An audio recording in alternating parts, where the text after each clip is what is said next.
अस्सलाम वालेकुम everyone. Okay guys, तो हम डिस्कस करने लगे हमारे जीआईटी सर्जरी का सबसे पूरी जीआईटी का इंपॉर्टेंट तरीन topic which is cholelithiasis. Cholelithiasis is basically gall stones. आपको पता है हर दूसरा क्वेश्चन इसमें से आता है। आपका वाइवा, आपकी ऑस्पी, आपका लॉन्ग शॉर्ट केस इस चीज के बगैर इनकम्प्लीट है। बहुत ज्यादा चांस होते हैं कि आपके पास लॉन्ग केस में ये आ जाए, क्योंकि ये कॉमन बहुत ज्यादा है। ठीक है, और अगर ना भी आए तो आपसे वाइवा में कहीं ना कहीं पर तो मतलब ये पूछेंगे तो डेफिनेट सी बात है। और अगर आपको इसका आंसर ना आए ना तो इसमें कोई शक नहीं कि आप उड़ सकते हैं एग्जाम में बड़े आराम से, क्योंकि ये इतनी कॉमन पैथोलॉजी है, जितनी कॉमन चीजें होती हैं वो आपको आनी चाहिए। एंड मैंने कहा कि 50% आपके पास अगर आप पास पेपर्स उठा के देखेंगे ना तो आपका कोलिलिथियासिस से रिलेटेड कोई बात आई हुई है। अब कोलिलिथियासिस तो एक जनरल टर्म है, ये तो मतलब होता है कि गॉल स्टोन्स है इसका मतलब। ठीक है, lithiasis is for your stones and chole का मतलब होता है गॉल ब्लैडर। तो गॉल ब्लैडर में स्टोन्स बना गॉल स्टोन्स हो जाती है। तो हमारे पास ना बेसिकली इसके अंदर हम डिस्कस करेंगे कि गॉल ब्लैडर में स्टोन्स होती है, मतलब वो उसकी क्या टाइप्स होती हैं वो थोड़ा सा देखेंगे। उनके क्या क्या वो इफेक्ट्स आ सकते हैं कि वो गॉल ब्लैडर में रहेंगे। और बाकी फिर हम देखेंगे कि वो इन्फेक्शन करें, एक्यूट इन्फेक्शन, तो एक्यूट कोलिसिस्टाइटिस हो जाता है। अगर वो क्रॉनिक करें तो क्रॉनिक कोलिसिस्टाइटिस हो जाता है। अगर वो वहां से निकल के बाइल डक्ट में जाके फंस जाए तो उसको हम कोलिडोकोलिथियासिस कहते हैं। तो हर चीज के हम अलग अलग से देखते हैं कि क्या क्या होता है। ये सारी बातें अलग अलग तरह से सिनेरियोज में आती है। मैं आपको सिनेरियो समेत बताऊंगी कि आपने किस तरह से डायग्नोज करना है। अच्छा, हमारे पास ना types of the gall stones की अगर बात करें तो गॉल स्टोन्स की टाइप्स तो ये दो होती है। लेकिन आपके पास क्वेश्चन आता है, ये मैंने यहाँ पर एक्स्ट्रा लिख दिया, इसको मुझे अभी नहीं लिखना चाहिए था। कोलिडोकोलिथियासिस का मतलब होता है stones in gall, stones in your bile duct. ठीक है, जनरली कोलिलिथियासिस का मतलब होता है गॉल ब्लैडर में स्टोन्स होना। कोलिडोकोलिथियासिस का मतलब होता है जब आपकी बाइल डक्ट में स्टोन होती है, उसमें स्टोन हो तो हम उसको प्राइमरी सेकेंडरी कह सकते हैं। तो इस वजह से अभी हम इसको जरा सा मैं स्किप कर रही हूँ, क्योंकि जाहिर सी बात है ये भी मैं आपको कोलिडोकोलिथियासिस पढ़ाते हुए बताऊंगी, वरना भी आप कंफ्यूज कर जाएंगे। तो सिंपली अभी बात करते हैं हम कि स्टोन है हमारी जो गॉल ब्लैडर के अंदर है, जो पाकिस्तान में बहुत ही कॉमन पैथोलॉजी है, बहुत ज्यादा कॉमन है, तो वो हम उसको डिस्कस करने लगे। अच्छा, कौन कौन सी तरह की स्टोन्स बन सकते हैं गॉल ब्लैडर में, आपने पहले भी पढ़ा हुआ है। दो मेजर ग्रुप्स में हमने डिवाइड किए हुए, कोलेस्ट्रॉल स्टोन्स होती है, पिगमेंट स्टोन्स होती है। कोलेस्ट्रॉल स्टोन्स वो होती है जिसमें कम से कम 50% से ज्यादा कोलेस्ट्रॉल का कंटेंट है। जरूरी नहीं है प्योर कोलेस्ट्रॉल की हो सकता है कि 50% उसमें 50 से ज्यादा होना चाहिए, मतलब हो सकता है उसमें 55% कोलेस्ट्रॉल हो और बाकी उसमें जो मिक्सचर हो, किसी कैल्शियम हो, उसमें बाइल एसिड्स हो। जाहिर सी बात है हमारे गॉल ब्लैडर में बन रही है तो वहां पर बाइल पड़ी हुई है, वहां पर कैल्शियम सॉल्ट्स होंगे, वहां बाइल पिगमेंट्स होंगे, वहां लिपिड्स होंगे, तो कुछ भी इसके साथ मिल सकता है। लेकिन एटलीस्ट 50 to 55% उसमें कोलेस्ट्रॉल होना चाहिए, 50 से कम नहीं होना चाहिए। ठीक है, ऐसा भी होता है कि चलो थोड़ा बहुत कम भी होता है, ये कोई डेफिनेट वैल्यू नहीं है। लेकिन मैं बता रही हूँ कि जनरली हम ये कहते हैं कि 50% से ज्यादा कोलेस्ट्रॉल होता है कोलेस्ट्रॉल स्टोन्स में। और प्योर कोलेस्ट्रॉल स्टोन्स बहुत कम होती है, जिनमें 100% सिर्फ कोलेस्ट्रॉल होता है, वो बहुत रेयर होती है, मतलब इतनी कॉमन नहीं होती, ज्यादातर मिक्सचर के साथ ही आती है। मतलब कुछ हो सकता है 70% कोलेस्ट्रॉल होगा और बाकी जो है वो बाइल पिगमेंट्स वगैरह होंगे। हाँ, अच्छा, दूसरी जो टाइप जाहिर सी बात है कोलेस्ट्रॉल स्टोन्स में क्या होगा, कोलेस्ट्रॉल होगा जो ज्यादातर आपकी फैटी मील वाले लोगों में बनता है। दूसरी जो स्टोन्स होती है उसको पिगमेंट कहते हैं। पिगमेंट इस वजह से कहते हैं क्योंकि इनके स्पेसिफिक कलर है और जो बाइल पिगमेंट्स हैं उनमें बड़ा मेजर रोल प्ले कर रहे होते हैं, इसलिए उनको पिगमेंट स्टोन्स हमने नाम दे दिए। इसके आगे से दो टाइप्स हैं, एक होती है ब्लैक स्टोन्स और एक होती है हमारे पास यहाँ पे ब्राउन स्टोन्स। अब आपने ये बात याद रखनी है क्योंकि बच्चों से बहुत कॉमनली वाइवा में पूछते हैं कि भाई हमारे यहाँ जो पेशेंट्स आते हैं, यानी पाकिस्तान की बात करूं तो कौन सी स्टोन ज्यादा कॉमन है, वो धड़ल्ले से जवाब देते हैं कोलेस्ट्रॉल, विच इज रॉन्ग। हमारे यहाँ देखने में ये लगता है शायद कि कोलेस्ट्रॉल स्टोन ज्यादा कॉमन होंगी, ऐसा नहीं होता। हमारे यहाँ ज्यादा कॉमन जो है वो पिगमेंट स्टोन्स है, और पिगमेंट में भी ब्राउन पिगमेंट स्टोन्स। ठीक है, जो ब्लैक पिगमेंट स्टोन्स है ना, ये बेसिकली बनती है जब हमारे पास लोगों को कोई भी ऐसा डिसऑर्डर हो जिसमें रेड ब्लड सेल्स की डिस्ट्रक्शन ज्यादा हो रही है। हमने पढ़ा था, सपोज कर लेते sickle cell anaemia. Sickle cell anaemia में हमने पढ़ा था कि आरबीसी सिकल शेप होते हैं और जब वो स्प्लीन से या तंग रास्तों से पास करते हैं तो वो डिस्ट्रॉय होते जाते हैं। जब आरबीसी डिस्ट्रॉय होंगे तो क्या होगा कि हीमोग्लोबिन भी रिलीज होगा और हीमोग्लोबिन रिलीज होगा और हीमोग्लोबिन पार्ट अलग हो जाएंगे और बिलिरुबिन बनेगा। मतलब हमने पढ़ा है ना कि आरबीसी जब डिग्रेड होते हैं तो उसके बाद एक उसका जो हमारा हीम है उसका डिग्रेडेशन प्रोडक्ट होता है बिलिरुबिन। अब जितनी ज्यादा, जाहिर सी बात है अगर एक नॉर्मल आरबीसी डिस्ट्रॉय हो रहे हैं जो हर 4 महीने बाद होने हैं तो वो तो नॉर्मल बात है। लेकिन अगर आपकी डिजीज है और नॉर्मल से ज्यादा आरबीसी डिस्ट्रॉय हो रहे हैं तो नॉर्मल से ज्यादा बिलिरुबिन बनेगा, और जब नॉर्मल से ज्यादा बिलिरुबिन बनेगा तो नॉर्मल से ज्यादा बिलिरुबिन आके हमारी गॉल ब्लैडर में जब बाइल स्टोर होगी तो उसमें ज्यादा बिलिरुबिन होगा। वो जो एक्सेसिव बिलिरुबिन होता है ना, जब वो सारा का सारा मिल जाता है उससे आपके बनते हैं बेसिकली ब्लैक स्टोन्स। ठीक है, तो जाहिर सी बात है कि वो आपका खाली बिलिरुबिन तो नहीं होता ना, बिलिरुबिन आपका इनसॉल्युबल फॉर्म में आ जाता है क्योंकि वो बहुत ज्यादा होता है। उसके साथ कैल्शियम हमेशा आप देखना तैयार बैठा होता है किसी भी चीज के साथ चिपकने के लिए। कैल्शियम बहुत फ्री किस्म का इंसान है, हर किसी के साथ चिपक जाता है। तो बिलिरुबिन जो है वो कैल्शियम से चिपक जाएगा और कैल्शियम जो फॉस्फेट और कैल्शियम बिलिरुबिनेट टाइप किस्म की चीजें बन जाती हैं और ये आपके बनाती हैं ब्लैक स्टोन्स। तो ब्लैक स्टोन्स की मेनली जो पैथोजेनेसिस आ रही है वो आपकी आ रही है सारी उन डिजीजेज में जिनमें आरबीसी डिस्ट्रॉय हो रहा है, जिसमें सिकल सेल एनीमिया हो गया, जिसमें थैलेसीमिया आ जाता है, जिसमें आपका हेरिडिटरी स्क्लेरोसाइटोसिस आ जाता है। ठीक है, इस तरह की और डिजीजेज भी, ये बात आपने याद रखनी है, ये सारी पूछी जाती है आपसे। इसमें इस पूरे पूरे पूरे पूरे कोलिलोथियसिस में आपकी कोई भी बात ऐसी नहीं है जो अनइम्पोर्टेंट हो। ठीक हो गया। अच्छा, जो ब्राउन स्टोन्स है ना, जो हमारे यहाँ ज्यादा कॉमन है, ये बेसिकली है इन्फेक्टेड स्टोन्स। ठीक है, जो रिजल्ट ऑफ इन्फेक्शन होती है। अब ये बात आपने याद रखना है, हमारे यहाँ इन्फेक्शन बहुत कॉमन है क्योंकि हमारे यहाँ हाइजीनिक कंडीशन उस तरह से बहुत ज्यादा अच्छी नहीं है कि लोग बहुत स्लम एरियाज में रहते हैं वगैरह वगैरह। तो इन्फेक्शियस गॉल स्टोन्स बहुत कॉमन होते हैं। इन्फेक्शन मोस्ट कॉमनली इकोलाई की वजह से हो रहा होता है, या फिर आपका क्लेब्शियला, या फिर आपका बैक्टीरियोइड्स वगैरह जैसे ऑर्गेनिज्म ना, इन ऑर्गेनिज्म के नाम भी आपने याद रखने होते हैं। ये ऑर्गेनिज्म आके करते हैं इन्फेक्शन। इन्फेक्शन किसका करेंगे? जाहिर है बाइल डक्ट्स, बिलियरी ट्री, इन्हीं का करेंगे, इनके अंदर आ जाएंगे। जब इनके ये ऑर्गेनिज्म इनके अंदर आएंगे तो ये जाहिर सी बात है कि बिलियरी ट्री का अगर इन्फेक्शन करते हैं, बिलियरी ट्री मैंने आपको बताया हुआ क्या होता है, तो ये वहां से चल के हमारे गॉल ब्लैडर में आ जाएंगे। गॉल ब्लैडर में बाइल पड़ी हुई होती है और बाइल में बिलिरुबिन होता है। और आपको पता है कि नॉर्मल हालात में बाइल के अंदर जो बिलिरुबिन है वो हमेशा कॉन्जुगेटेड बिलिरुबिन होता है। हमने पढ़ा था ना कि बिलिरुबिन आता है लिवर में कॉन्जुगेट होता है, और कॉन्जुगेट होने के बाद या तो वो बाइल में स्टोर हो जाता है गॉल ब्लैडर में, या फिर वो स्मॉल इंटेस्टाइन में चला जाता है, ड्यूडेनम में चला जाता है, लेकिन कॉन्जुगेटेड होता है। तो नॉर्मल बाइल में हमेशा कॉन्जुगेटेड बिलिरुबिन होगा। अब हमारे पास ये जब इन्फेक्शन आता है ना, सपोज यहाँ पर से आया था, ये मेरे पास बिलियरी ट्री में यहाँ से इकोलाई आ गया और आके से इन्फेक्शन इधर आ गया, तो ये क्या करेगा? सबसे पहले ये इसकी कॉन्जुगेशन को खत्म कर देगा और इसको इनसॉल्युबल कर देगा। हमने पढ़ा था ना कि जो बिलिरुबिन कॉन्जुगेटेड होता है वो सॉल्युबल होता है, और जो कॉन्जुगेशन नहीं होती जिसकी वो इनसॉल्युबल होता है।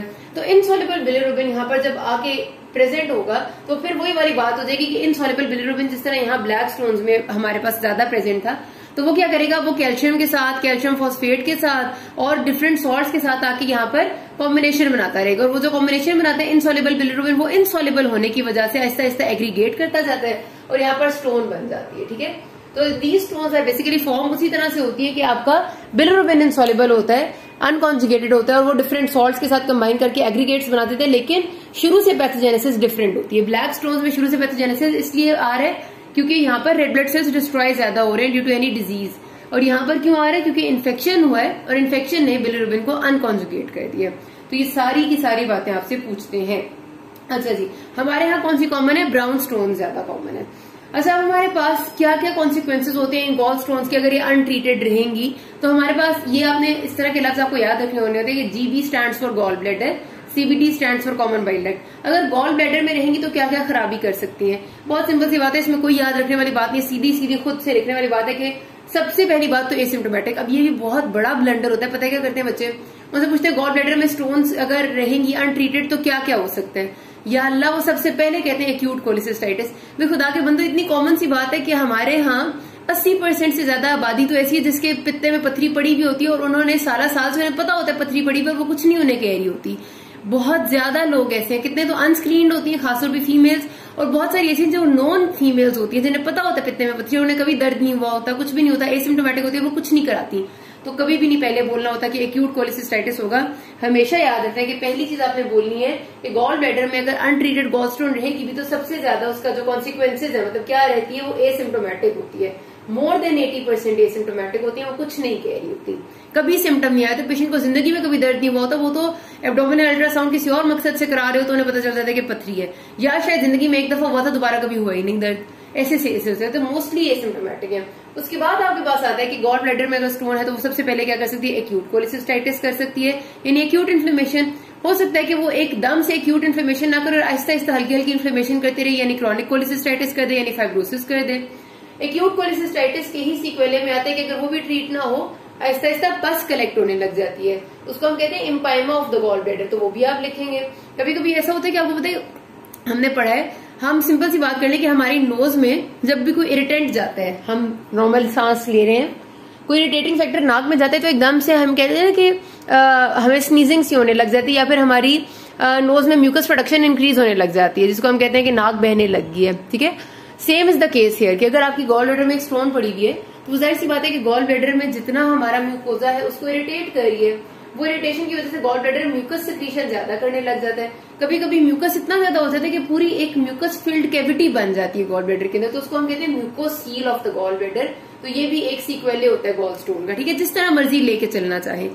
एक्यूट कोलेसिस्टेटिस, क्रॉनिक कोलेसिस्टेटिस, एम्पाइमा हो गया, म्यूकोसील हो गया। उसके बाद क्या होगा, हो सकता है कि वो आपका गॉल ब्लैडर की वॉल को क्रॉनिक कोलेसिस्टेटिस में पड़ी हुई हो काफी अरसे से, अचानक से वो इन्फेक्शन सिवियर हुआ और वो परफोरेट कर दे गॉल ब्लैडर को, ये भी हो सकता है। परफोरेशन हो जाएगी तो क्या होगा, पेशेंट पेरिटोनाइटिस के साथ प्रेजेंट करेगा, उसके पूरे एब्डोमेन में उसकी पेरिटोनियल कैविटी में इन्फेक्शन फैल जाएगा, ठीक है। एंड यस, स्टोन लीस्ट जो इंपॉर्टेंट चीज कर सकती है, सॉरी लीस्ट कॉमन चीज कर सकती है, वो है carcinoma of the gall bladder. Stone induced carcinoma भी हो सकता है, ठीक है। और क्या हो सकता है, gangrene of the gall bladder हो सकती है। गैंग्रीन क्यों होती है, हमारे पास स्टोन पड़ी हुई है और स्टोन जब मुसलसल गॉल ब्लैडर को इरिटेट करी है, मुसलसल इरिटेट करी है, वहां पर उसने क्रॉनिक इन्फ्लेमेशन कर दी है, फाइब्रोसिस हो गया, वेसल्स उस एरिया को सप्लाई नहीं करी, आहिस्ता आहिस्ता उस एरिया का गैंग्रीन हो जाएगा। मैं हर चीज के पीछे रीजन बताती हूँ क्योंकि हर चीज की रीजन आपसे वाइवा में पूछते हैं, ठीक है। आपको पता होनी चाहिए, बुक में रीजन लिखी होती है, बुक में हाली नाम लिखे होते हैं। तो ये कॉन्सिक्वेंसेज हो सकते हैं, बहुत सिंपल से, ये आपको खुद से भी समझ आ जाएंगे कि अगर कोई भी चीज पड़ी हुई होगी तो ये कुछ ही हो सकता है ना, इसमें कोई नई बात नहीं है। अब हमारे पास अगर एक पेशेंट है जो कि गॉल स्टोन का है और गॉल स्टोन बिल्कुल एसिम्प्टोमेटिक है, वो उसे कुछ नहीं कह रही, तो क्या हमें उसकी सर्जरी करनी चाहिए या नहीं। हम नॉर्मली कहते हैं ना पित्ते में पत्थरी है पेशेंट्स के, तो कौन से पेशेंट्स हैं जिनकी पित्ते की पत्थरी को हमें रिमूव करना है और कौन से को नहीं करना। और चले जिनकी सिम्टम्स आ रहे हैं उनको तो हमें रिमूव करना ही करना है ना, उनकी तो स्टैंडर्ड जो थेरेपी है वो है ही कोलेसिस्टेक्टमी। जिनको कोई सिम्टम्स नहीं आ रहे, जिनको जिंदगी में कभी सिम्टम नहीं आया, जिनके एसिम्प्टोमेटिक है, उनमें हमें क्या क्राइटेरिया रखना है कि हमें करना है या नहीं करना। तो उसके लिए उन्होंने हमारे लेवल पे, मतलब फिलहाल इतनी बात आपने याद रखनी है कि कुछ ऐसे देखते हैं कि पेशेंट की कंडीशन कैसी है, उसके हिसाब से सोचते हैं। अगर एक ओल्ड एज लेडी है, सपोज 75 ईयर्स ओल्ड है, एसिम्प्टोमेटिक गॉल स्टोन्स है, डायबिटिक नहीं है, हाली हाइपरटेंसिव है और उसको और कोई कोमॉर्बिड नहीं है और वो बिल्कुल ठीक ठाक है, उसे स्टोन ने कभी कुछ नहीं कहा, तो हम उसकी सर्जरी नहीं करेंगे। क्यों नहीं करेंगे, क्योंकि एक 75 ईयर्स ओल्ड लेडी में हम हो सकते हैं सर्जरी में और 100 तरह की जनरल एनेस्थीसिया की 100 तरह की कॉम्प्लिकेशंस में आ जाए। अगर उसको गॉल स्टोन एसिम्प्टोमेटिक है और उसमें कोई ऐसा फीचर नहीं है कि उसकी गॉल स्टोन उससे ज्यादा प्रॉब्लम कर सकती है, तो will not go for surgery.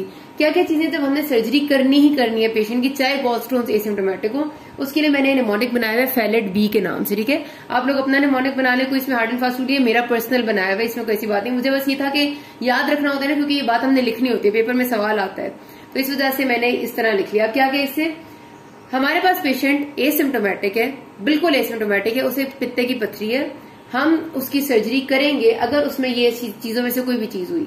पहली चीज है पोर्सिलीन गॉल ब्लैडर, हमने किया उसका अल्ट्रासाउंड और हमें नजर आया गॉल ब्लैडर, बल्कि हमने सबसे पहले उसका एक्सरे एब्डोमेन किया तो हमें नजर आया कि गॉल ब्लैडर तो कैल्सिफाइड है, नॉर्मल नहीं है। अगर गॉल ब्लैडर कैल्सिफाइड होता है, इसका मतलब है कि हमारी जो गॉल स्टोन है वो अंदर क्रॉनिक इन्फ्लेमेशन या किसी किस्म का कोई रिएक्शन कर रही है और हो सकता है इन फ्यूचर ये प्रॉब्लमेटिक हो सके, हो सकता है ये इसको परफोरेट कर दे या फिर हो सकता है ये कुछ भी अंदर पस म्यूकस बना दे, मतलब उसके लिए हमें नजर आ रहा होता है कि प्रॉब्लमेटिक है।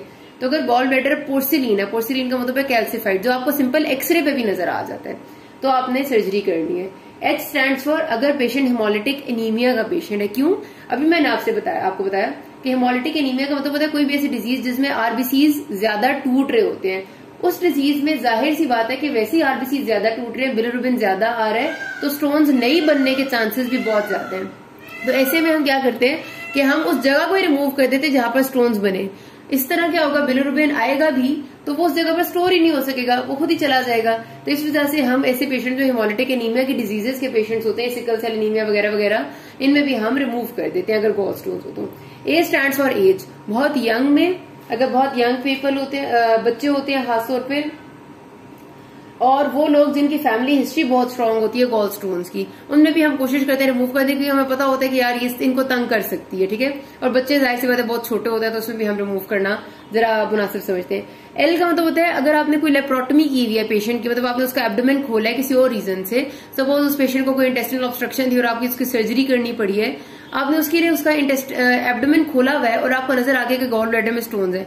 अब एब्डोमेन खुला हुआ है उसका और पेशेंट की जनरल कंडीशन बिल्कुल ठीक है, आपको पता है कि वो टॉलरेट कर लेगा आराम से, तो आप वहीं पर उसकी रिमूव कर दें गॉल ब्लैडर, क्योंकि कभी जिंदगी में फ्यूचर में उसको अगर दोबारा सर्जरी की जरूरत पड़ेगी तो फिर हमें दोबारा सर्जरी करनी पड़ेगी उसकी गॉल स्टोन्स की। अभी खुले हुए एब्डोमेन में से ही करने वो ज्यादा मुनासिब होता है, ठीक है। दूसरा ए स्टैंड्स फॉर एक्रोमेगाली के पेशेंट्स, यानी वो पेशेंट जिनमें ऑलरेडी ग्रोथ हार्मोन एक्सेस में होता है, ठीक है। हमने पढ़ा था ना कि आफ्टर ग्रोथ एज अगर ग्रोथ हार्मोन एक्सेस में होता है उसका एक्रोमेगाली कहते हैं, उनको भी हम कहते हैं कि रिमूव करा दें।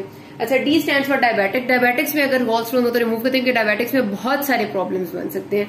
एंड बी का मतलब होता है बेरियाट्रिक सर्जरीज, वो सर्जरीज जो लोग अपनी ओबेसिटी कम करने के लिए करते हैं, ठीक है। उसमें डिफरेंट तरह की सर्जरीज आती हैं, गैस्ट्रिक रिजेक्शन आती हैं, इंटेस्टिनल रिजेक्शन आती हैं वगैरह वगैरह। उस तरह की कोई भी सर्जरी हो तो उसमें भी हम गॉल ब्लैडर रिमूव करते हैं। तो यहाँ पर ये बात अभी मैं खत्म करती हूँ। अगले में हम एक्यूट कैलकुलस कोलिसिस स्टडी स्टार्ट करेंगे। किसी कोई मसला हो, you can ask me. Thank you.